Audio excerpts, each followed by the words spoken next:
So first வந்து ஒரு பிளவுஸை நம்ம வந்து ஒர்க் பண்ணணும் அப்படின்னா கஸ்டமர் கிட்ட எப்படி ரீச் பண்ணலாம் அப்படிங்கிறத நான் உங்களுக்கு எக்ஸ்பிளைன் பண்ணேன். நிறைய விஷயம் சொல்லுவேன், ரொம்ப வளவலன்னு பேசுற மாதிரி இருந்தாலும் கூட வேணுங்கிற விஷயத்தை எடுத்துக்கோங்க, வேணாங்கிற விஷயத்தை விட்டுருங்க. இன்னும் கொஞ்சம் இடத்துல மஞ்சள் டீ வாங்கி கொடுக்கும், நான் மிஸ் ஆயிடுவேன்.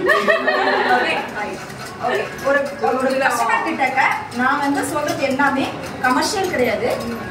நான் வந்து உங்ககிட்ட ஹைட் அண்ட் சீக் இல்லாம நான் எப்படி என் கஸ்டமர்கிட்ட பேசுவேன் அப்படிங்கறத சொல்றேன். ஒரு கஸ்டமர் எங்க கிட்ட ரீச் பண்றாங்க அப்படின்னா ஒரு பிளவுஸ் ஒர்க் பண்ணி தர சொல்லி கேட்டாங்கன்னா உங்ககிட்ட இருக்கிற சாம்பிள்ஸை கொடுங்கன்னு நம்ம கிட்ட வருவாங்க. ஸோ கண்டிப்பா நம்ம கிட்ட சாம்பிள்ஸா இருக்காது.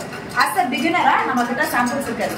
அப்ப நம்ம என்ன பண்ணுவோம் கேட்டா போயிட்டு வேற ஒருத்தவங்களோட ஒர்க்கை, ஃபார் எக்ஸாம்பிள் என்னோட ஒர்க்குன்னு வச்சுக்கோங்க, ஒரு எக்ஸாம்பிளுக்கு நான் சொல்றேன். ஸோ திவ்யா ஆர்ட்ஸ் அண்ட் கிராஃப்ட்ஸ்ல இருக்கிறவங்களோட ஒர்க் எடுத்து நம்ம போடுவோம். இந்த மாதிரி வேற ஏதாவது பிராண்ட் கொஞ்சம் ரொம்ப பெரிய பிராண்ட் நேம்ல இருக்கிறவங்களோட கொடுத்து அதை ரெஃபரன்ஸ் பிக்சர்ஸா காமிப்போம் அப்படின்னு சொல்லிட்டு காமிக்காதீங்க.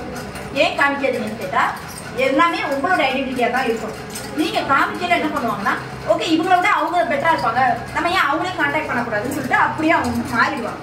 ஸோ அதனாலையும் கூட அடுத்தவங்களோட ரெஃபரன்ஸை யூஸ் பண்ணாங்க. அடுத்த விஷயம், உங்ககிட்ட ரெஃபரன்ஸே இல்லைன்னா கூட நீங்க வந்து bold enough to face the customer. அதாவது உங்க கஸ்டமர் கிட்ட போல்டா நீங்க பேசுங்க. கஸ்டமர் ரொம்ப பெருசாலாம் பேசுறேன்னு நினைக்கிறேன், பெருசா நம்ம வந்து பெருசா தான் பண்ண போறோம். ஓகே, அப்ப கஸ்டமர் கிட்ட நீங்க எப்படி ரீச் பண்ணணும்னா ஃபர்ஸ்ட் உங்களுடைய பட்ஜெட் என்னன்னு கேட்கணும்.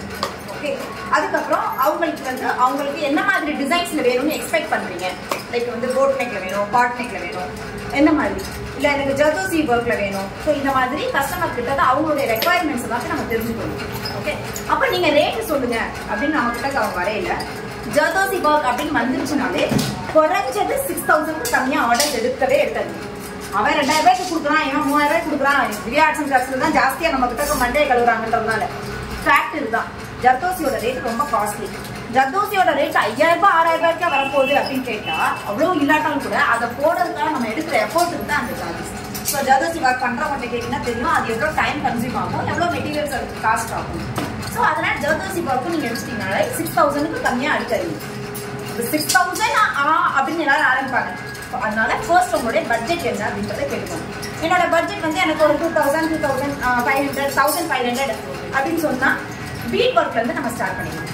ஓகே, அதுக்கப்புறம் ஒரு சிலர் வந்து எனக்கு பீடே வேண்டாம் அப்படின்னாங்கன்னா ரெட் ஒர்க்னு இருந்தாலுமே அந்த 2000 வந்து நல்ல பிரைஸ் தான். ஓகே, ஃபுல் பீடு போட்டு ரொம்ப கிராண்டா பண்ணினா 335 வரைக்கும் வச்சுக்கோங்க. அதுக்கு மேல போகாதீங்க, அதுக்கு கம்மியா பண்ணாதீங்க.